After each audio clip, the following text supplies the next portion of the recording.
사도행전 16장 19절부터 34절까지 말씀 같이 봉독하겠습니다.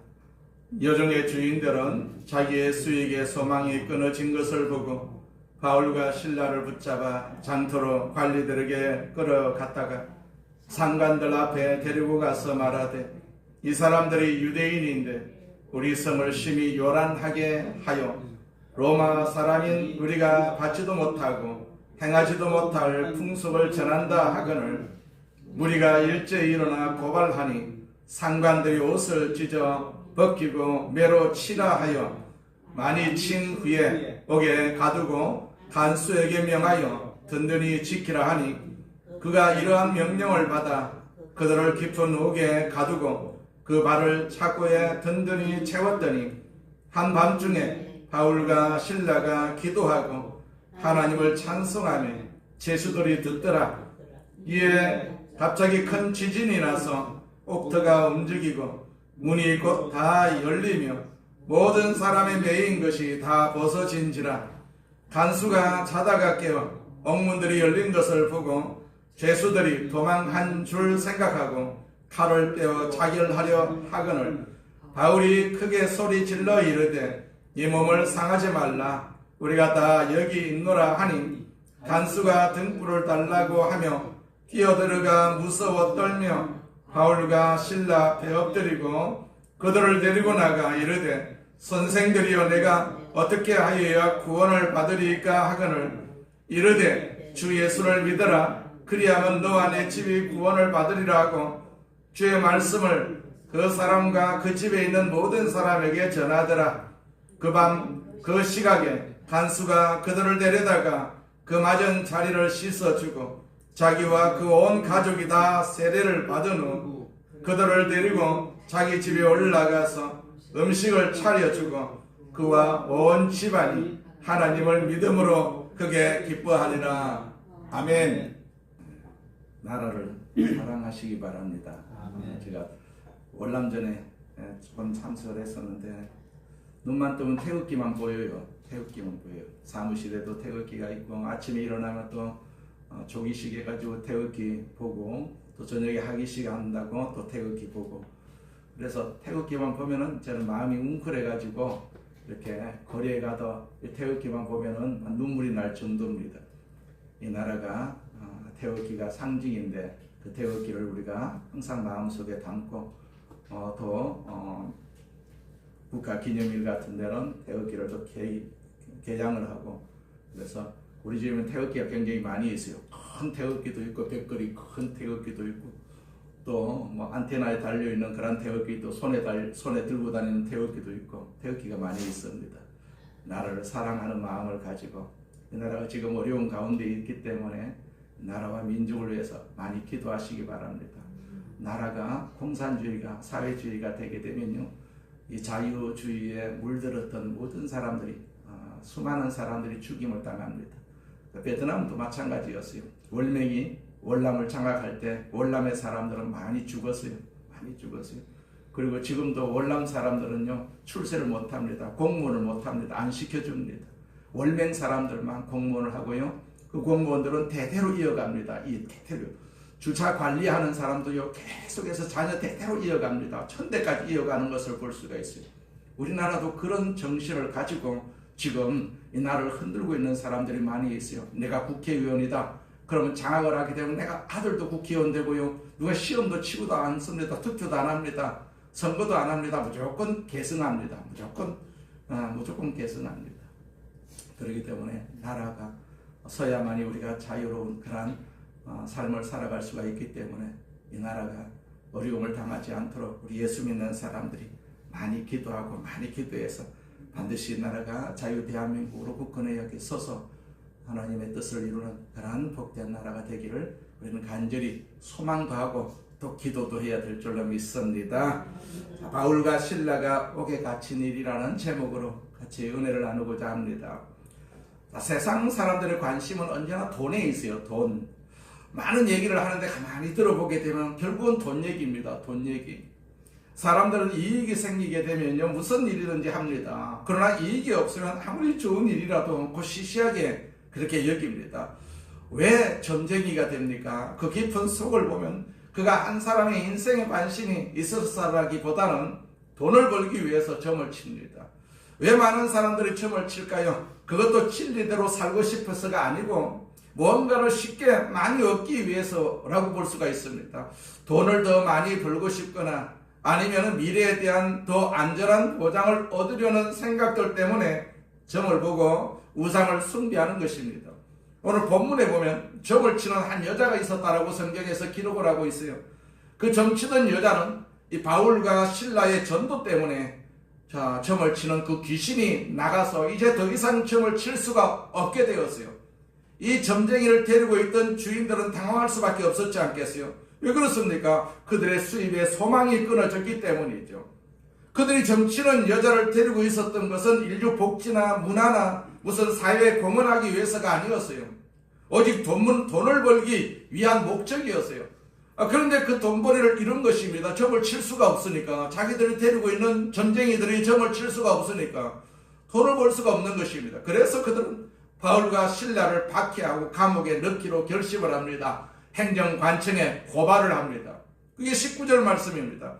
여종의 주인들은 자기의 수익에 소망이 끊어진 것을 보고 바울과 실라를 붙잡아 장터, 즉 행정관청으로 관리들에게 끌어갔다가 그랬어요. 이 부분을 보면서 오늘 우리 교회의 존재 이유를 생각해 보아야 할 필요가 있습니다. 교회는 성공하기 위해서 존재하는가? 교회는 헌금을 많이 걷기 위해서 존재하는가? 교회 담임 목사가 성공하기 위해서 교회를 존재하게 하는가? 그래서 교인이 많이 필요한 것인가? 그렇지 않습니다. 교회는 처음부터 끝까지 순수하게 하나님의 영광을 위해서 존재를 해야 합니다. 많은 종교들, 많은 단체들의 궁극적인 목적은 세상적인 성공과 미래의 보장과 경제적인 이익입니다. 그것 때문에 많은 사람들이 무슨 단체를 만들고 종교를 만듭니다.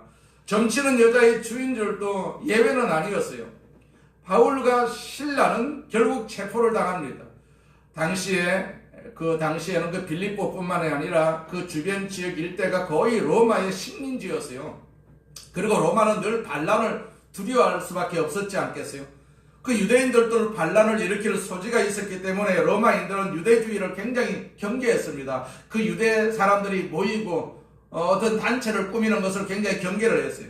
아울러 대부분의 관리들과 정권을 가진 사람들은 반유대적인 감정을 가지고 있을 수밖에 없지 않겠어요?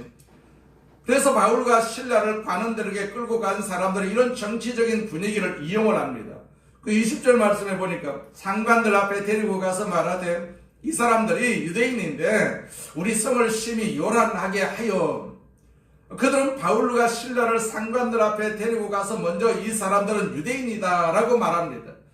반유대주의적인 정치적 분위기를 이용하고 있는 것을 볼 수가 있어요. 이 사람들은 유대인이다. 유대인들이기 때문에 로마 정부의 그런 어떤 성격을 가지고 있다.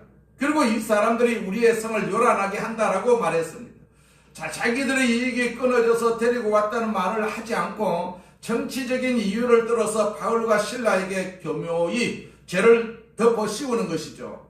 그 다음에 이 사람들이 미풍양속을 해친다라고 말합니다. 고발을 합니다. 21절 보니까 로마 사람인 우리가 받지도 못하고 행하지도 못한 풍속을 전한다 하거늘. 그들은요 바울이 귀신을 쫓아낸 행위, 즉 미신과 우상을 제거한 행위를 이런 식으로 표현을 하고 있습니다. 세상 사람들은 언제나 이런 식으로 말을 합니다. 그들은 내 이익이 끊어졌기 때문에 이렇게 하는 것이다, 그렇게 말하지 않습니다. 언제나 좋은 이유, 아주 그럴듯한 이유를 갖다 댑니다. 그러나 실제로 그 마음 이면에는 자기가 손해본 것 때문에 그렇게 하는 것을 볼 수가 있어요. 아주 멋있는 얘기를 정치적, 교육적, 어떤 사회적으로 제시를 하지만 그 내면에는 다 탐욕이 있어요. 사람에게는 항상 탐욕이 있습니다. 정치하는 사람도 탐욕이 있고 사회적으로 봉사하는 사람들도 탐욕이 있고 종교를 이끌어가는 그러한 지도자들에게도 탐욕이 있다는 것을 우리는 볼 수가 있지 않겠어요? 탐욕이 없는 사람이 없습니다. 이 탐욕과 돈에 대한 이런 집착이 있는 한 부정부패는 계속될 수밖에 없지 않겠어요? 로마의 관리들은 재판도 안 하고 바울과 실라를 체포해서 무조건 구타를 합니다. 그게 22절과 23절 말씀입니다. 무리가 일제히 일어나 고발하니 상관들이 옷을 찢어버리 벗기고 매로 치라 하여 많이 친 후에 옥에 가두고 간수에게 명하여 든든히 지키라 하니, 자, 이런 것은 예나 지금이나 복음을 전하는 현장에서 흔히 일어날 수 있는 일입니다. 우리나라에도 그런 일이 옛날에 있었다고 하지요. 미국 선교사 한 분이 한국에 와가지고 장려촌에 전도를 합니다. 그 너무 열심히 전도를 하니까 장려촌의 그 깡패들하고 포주들이 아주 미워합니다. 그에게 여기서 떠나라고 몇 번이나 경고를 했는데도 불구하고 안 떠나고 계속해서 전도를 하다가 결국 그들에게 칼을 맞아 죽습니다. 이런 일들은 전도 현장 어디에서든지 일어날 수가 있는 일이죠.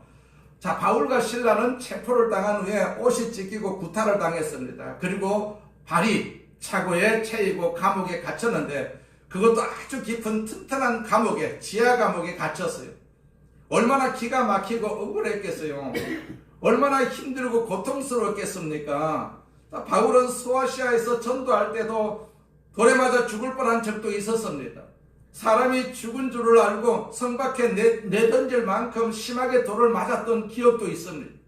24절 보니까 그가 이러한 명령을 받아 그들을 깊은 옥에 가두고 그 발을 차고에 튼튼히 채웠더니, 자, 예수 믿고 전도하려고 하는 사람에게 이런 일이 있을 수가 있습니다. 지금도 일어나고 있고요. 앞으로도 계속해서 일어날 것이고, 또 앞으로는 그 예수님이 재림할 때 되면 더 큰 일이 일어날 수밖에 없습니다. 우리가 예수 믿는다고 다 고발을 당할 수가 있습니다. 아들로부터 고발을 당하고 부모로부터 아들이 고발을 당하고, 이런 세상이 온다라고 성경에서 말씀하고 있어요. 우리 예수 믿는 것은요 굉장히 위험합니다. 지금은 편안하게 예수 믿고 있지만은 앞으로 어떤 일이 벌어질지 아무도 모릅니다. 성경에는 그러하다는 얘기, 성경에는 고발한다. 예수 믿는 거 고발한다는 얘기입니다. 그런데 한밤중에 이상한 일이 일어났어요. 옷이 찢기고 무수한 매를 맞은 바울과 실라가 갇혀있는 그 깊은 감옥에서 기도 소리와 찬송 소리가 새어나오기 시작을 합니다. 25절 말씀해 보니까 한밤중에 바울과 실라가 기도하고 하나님을 찬송하며 제수들이 듣더라. 자, 밤중에 바울과 실라는 기도하고 하나님을 찬송해서요 찬미했습니다. 그 소리가 밖으로 흘러나가서 다른 제수들도 들을 수 있었다라고 기록을 하고 있어요. 자, 우리도 찬송 소리가 밖으로 흘러나갈 정도로 우리가 찬송을 해야 되지 않겠어요? 집안에서 찬송을 할 때, 혼자 있을 때 찬송할 때 여러분의 기도 소리가 자신도 모르게 밖으로 흘러나갈 정도로 기도를 해야 되지 않겠어요? 바울과 실라는요 모두가 잠든 깊은 밤에 감옥에서조차도 그런 기도와 찬양을 드렸어요. 여기 봅니다. 그리고 그 소리는 감옥 안에 제수들에게 울려 퍼지고 있었어요. 여기서 우리는 복음의 능력, 그 예수님의 능력, 성령님의 능력이 어떠한 것인가를 보게 됩니다. 첫째, 그것은 죄악의 상황을 최상의 그런 환경으로 바꿔주는 것이죠. 최악의 상황에서도 예수님이 계시고 성령님이 계시고 복음이 있으면요 설령 감옥에 갇혔다 할지라도 천국으로 변하게 되는 것입니다. 우리 예수 믿는 사람이 우리 행여 감옥에 갇히게 되면 뭐 하겠습니까? 우리가 성경 보고 찬송하고 기도할 수밖에 없지 않겠어요? 그것이 우리가 해야 할 그런 의무입니다. 생각해 보십시오. 여기 수없이 매맞고 억울하게 감옥에 들어왔는데 어찌 기쁘고 어찌 기도와 찬양이 나올 수가 있겠습니까? 아마도 그들이 매를 실컷 맞고 쇠고랑을 차고 감옥에 들어갔을 때는 정신이 하나도 없었을 것입니다. 게다가 밥이나 제대로 먹었겠습니까? 냉기로 가득 찬 감옥에서 한참을 기절해 있었을 것 아니겠어요? 그러다가 시간이 지나서 이제 제정신이 든 때가 아마도 한밤중이 아니었나 싶습니다. 제정신이 들었을 때 그들은 누구를 원망하거나 불평하거나 슬퍼하지도 않고 뭐 했습니까? 기도했어요. 자, 여러분도 기도할 수 있는 사람이 되기를 바랍니다. 이해할 수가 없는 일을 겪었을 때, 자, 손해를 보았을 때, 억울한 일을 당했을 때, 배신을 당했을 때, 너무나도 충격이 커서 제정신이 아니다가도 정신을 차리고 나서는요 기도하고 찬양하는 사람이 되어야 될 줄로 믿습니다. 우리 입술에는요 기도와 찬양이 끊어지지 않아야 됩니다. 끊어지지 않아야 돼. 이것이 습관화되어야 됩니다. 습관화되어야 됩니다. 바울과 실라는 기도하는 중에 하나님이 자신들과 함께 계심을 느꼈어요. 그리고 하나님의 위로와 하나님의 능력이 임하는 것도 느꼈습니다.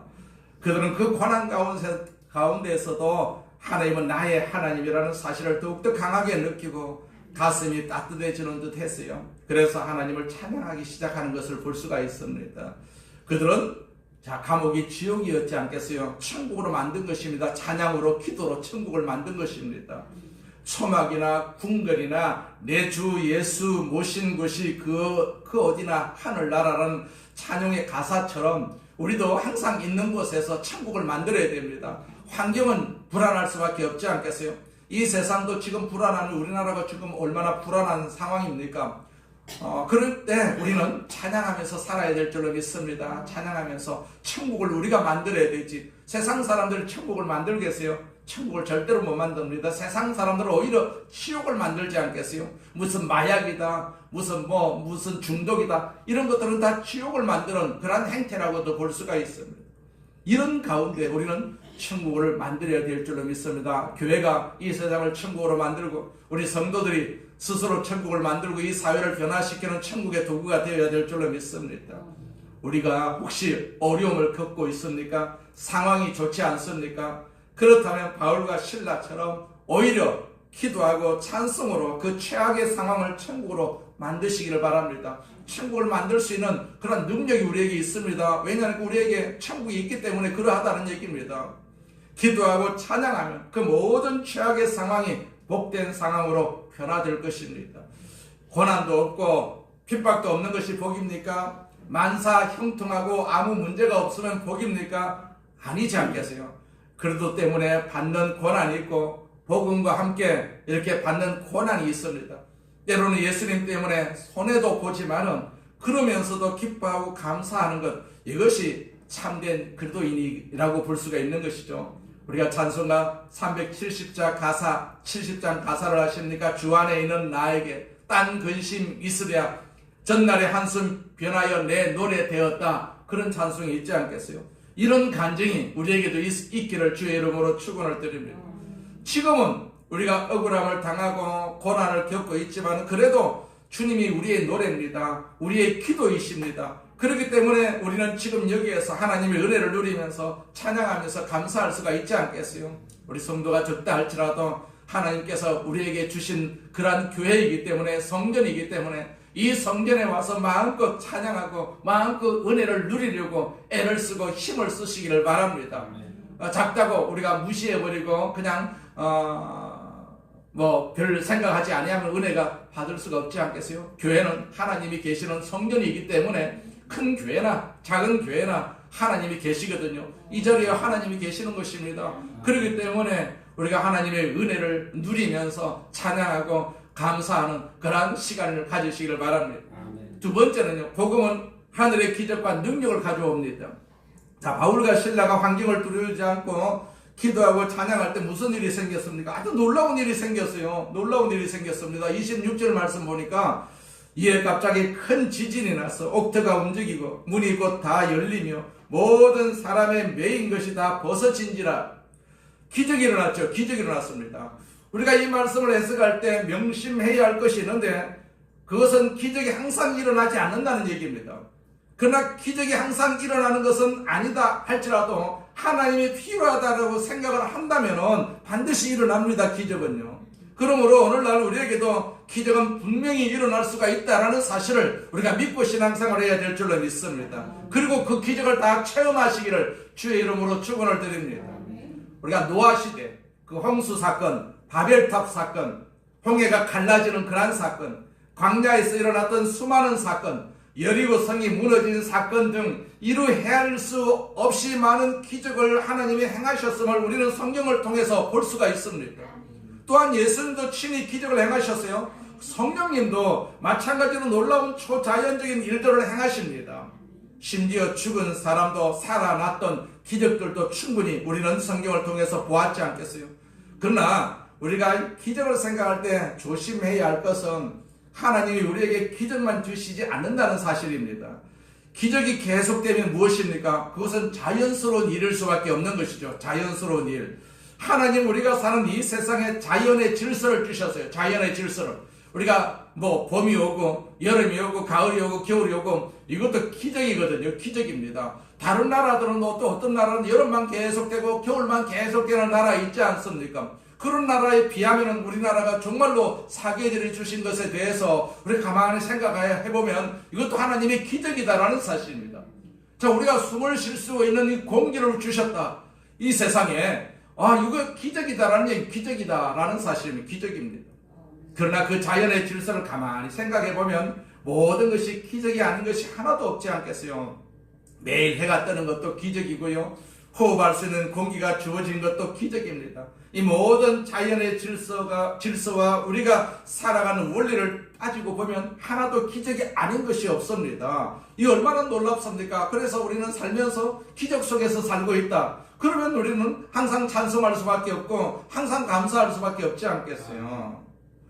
삼라 만상을 움직이는 모든 질서가 기적이 아닌 것이 어디 있겠어요. 그러므로 우리가 자연을 묵상할 때 이제 조금 있으면 꽃이 피고 뭐 이렇게 나비가 나르고 새가 울고 막 이럴 것 아니겠어요. 자, 그런 자연을 묵상할 때 창조의 신비와 기적과 능력을 항상 느끼시기를 바랍니다. 그래서 봄이면 봄에 대한 기쁨을 누리고 감사를 누리고 여름이면 또 여름대로 우리가 감사하는 그런 어떤 복된 삶을 살아야 될 줄로 믿습니다. 우리가 해야 할 일이 바로 그것입니다. 세상 사람들 거기에 대해서 관심이 없습니다. 이거 뭐 자연적으로 생기는 걸로만 생각합니다. 그러나 우리는 다 알고 있어요. 하나님이 우리에게 주신 기적이다라는 사실입니다. 그래서 계절이 바뀔 때마다 항상 우리는 기적이다. 이게 하나님의 기적이다. 꽃을 볼 때마다도 하나님의 기적이다. 우리가 그렇게 생각을 해야 될 줄로 믿습니다.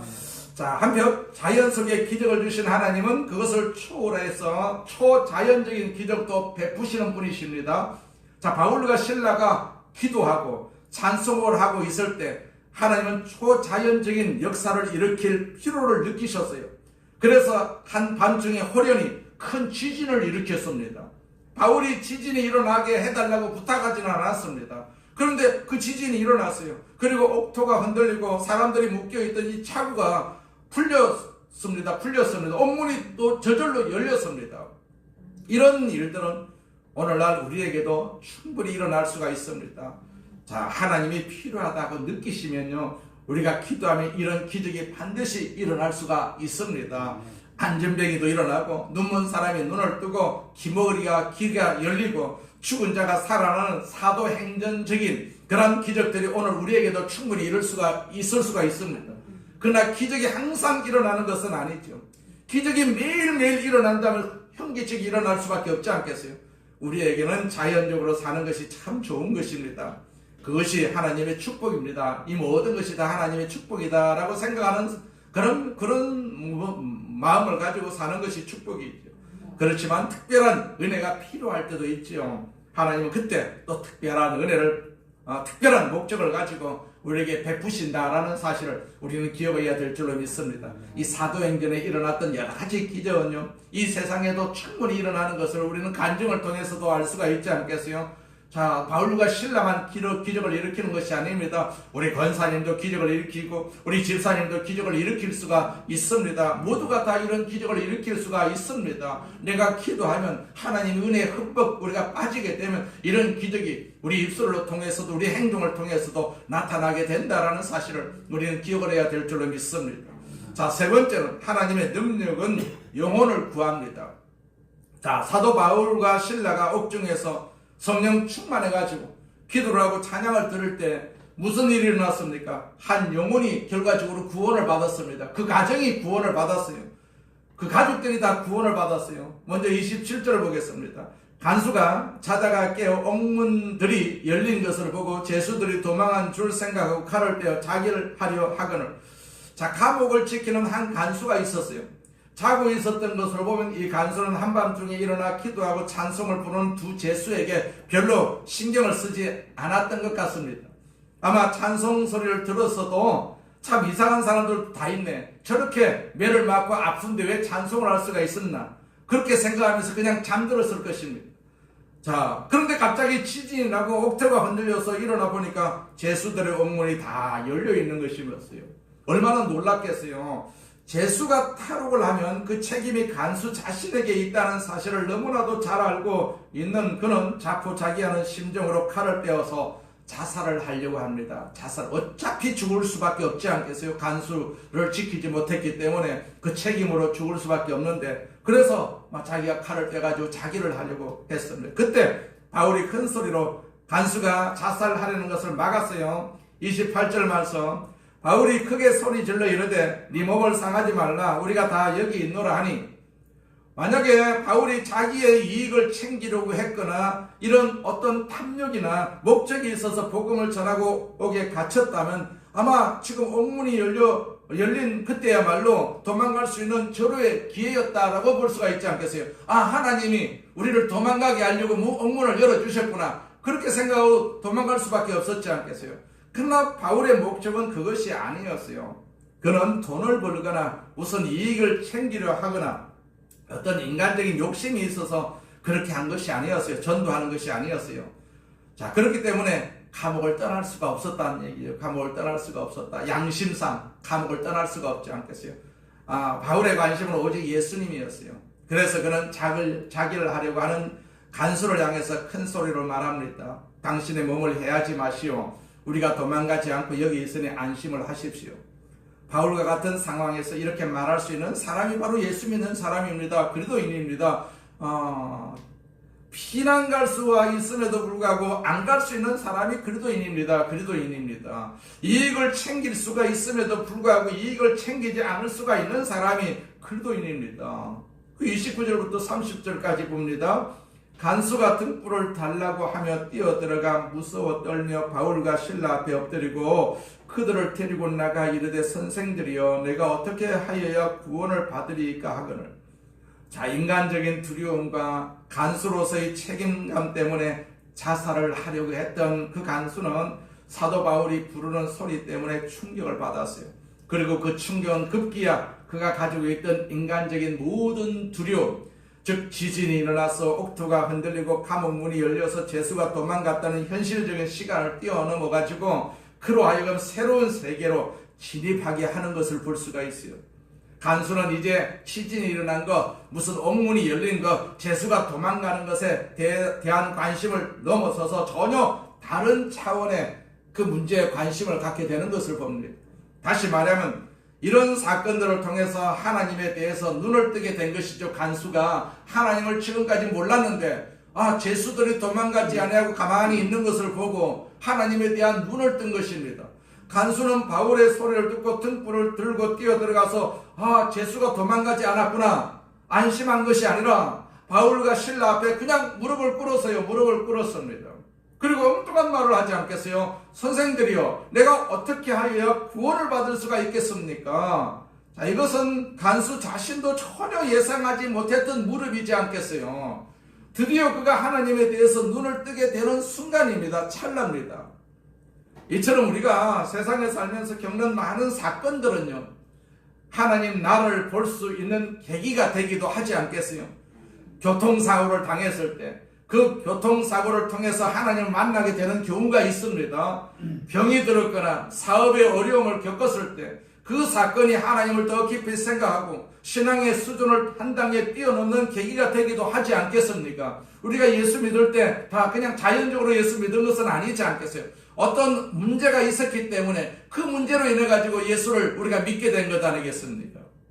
만약 우리가 사고를 당했거나 육신의 병이 들어서 하나님에 대해서 눈을 뜨게 되었다면 오히려 그것은 복이지 않겠어요? 그것은 복입니다. 사업의 어려움을 겪으면서 그 일을 통해 가지고 하나님을 더 많이 보게 되었다면 그것도 복입니다.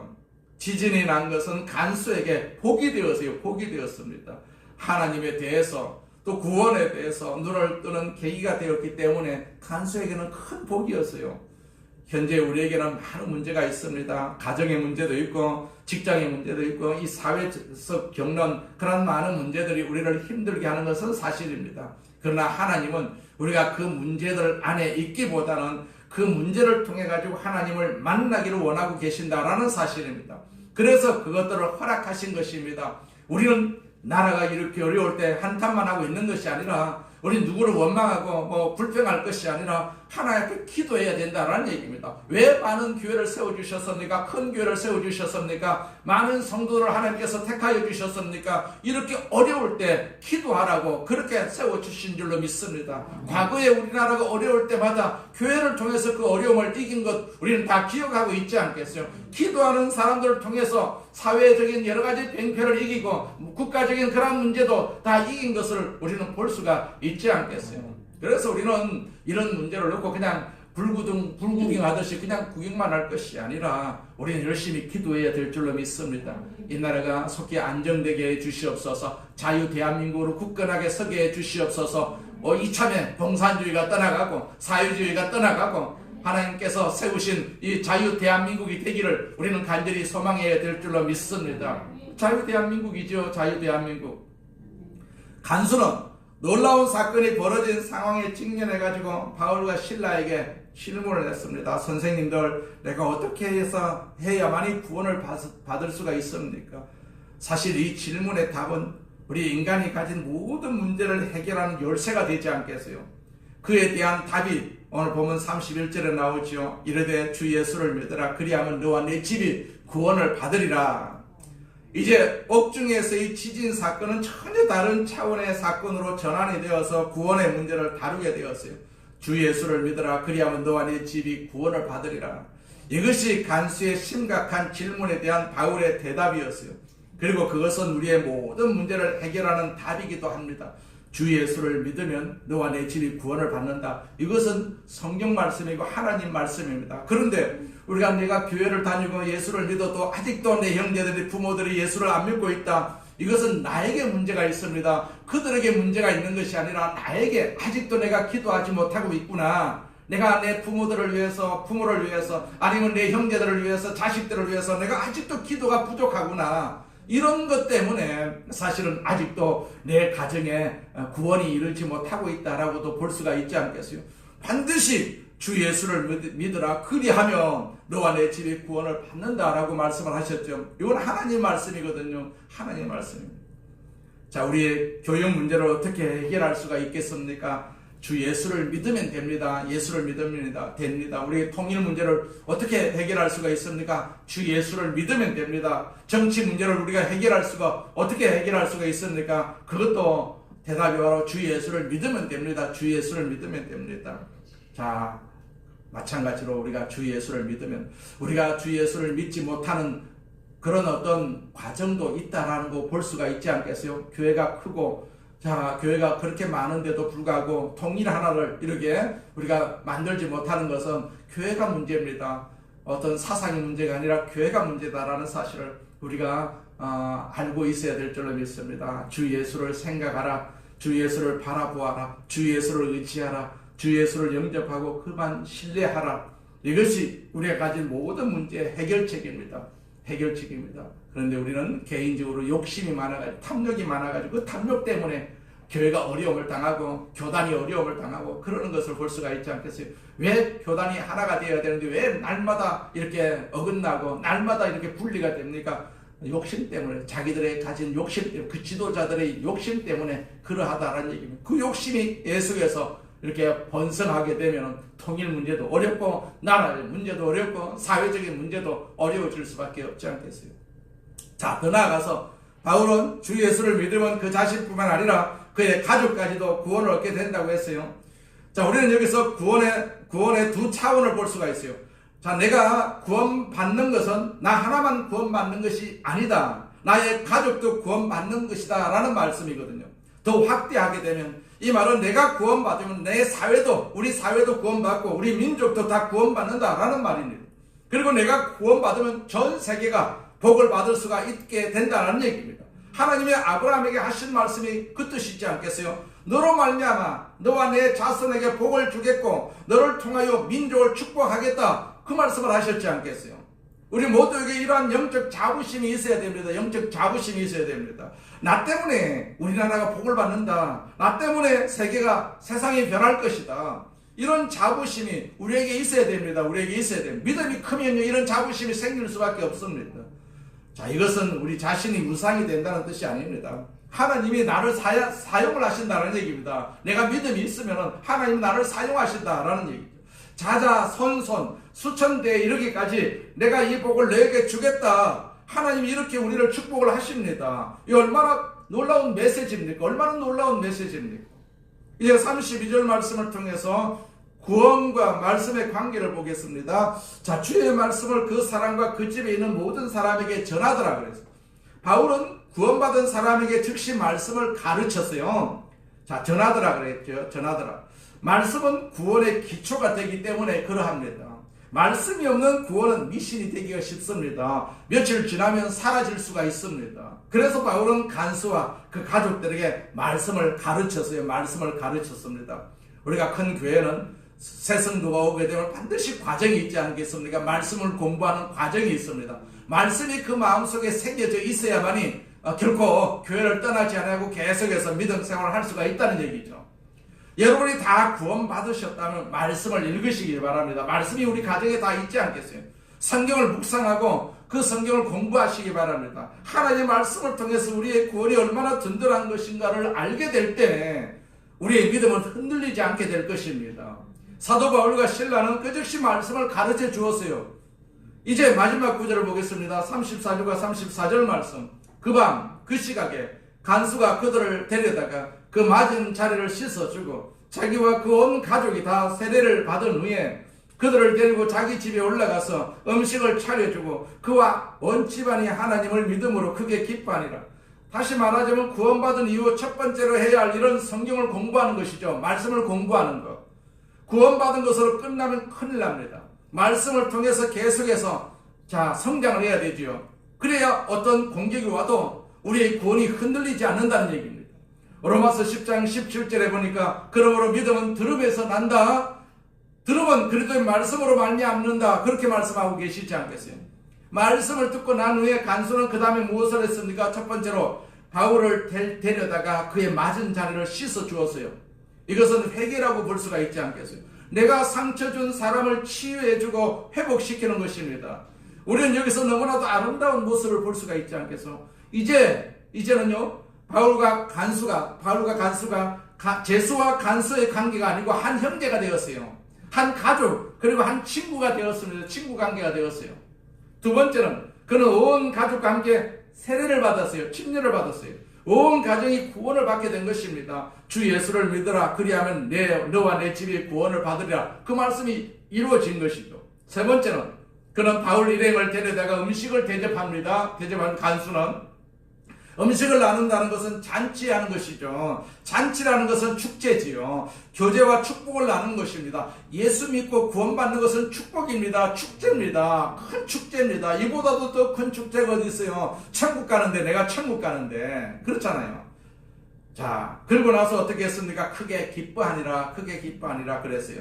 그들은 기뻐했어요. 그 집안이 다 기뻐했습니다. 이 기쁨은 세상에 주는 기쁨이 아니었어요. 이것은 교제의 기쁨입니다. 하나님과의 교제의 기쁨, 회개의 기쁨, 축복을 나누는 기쁨이었어요. 구원에 대한 감격의 교제였고 축복이었어요. 이제 그들은 제수와 간수의 관계가 아니라 형제의 관계고 친구의 관계고 가족이라는 그러한 기쁨이었어요. 이런 모습이 바로 하나님의 나라고 교회의 참 모습이다라는 사실입니다. 우리가 초대교회에 있었던 서로 사랑하고 교제하고 떡을 떼고 축복을 나누는 이 모습이 여기 간수의 집안이 구원되는 모습 속에서도 충분히 볼 수가 있습니다. 우리에게도 이와 같은 축복이 있기를 주의 이름으로 축원을 드립니다. 우리가 예수 믿은 것에 대해서 항상 자부심을 가져야 됩니다.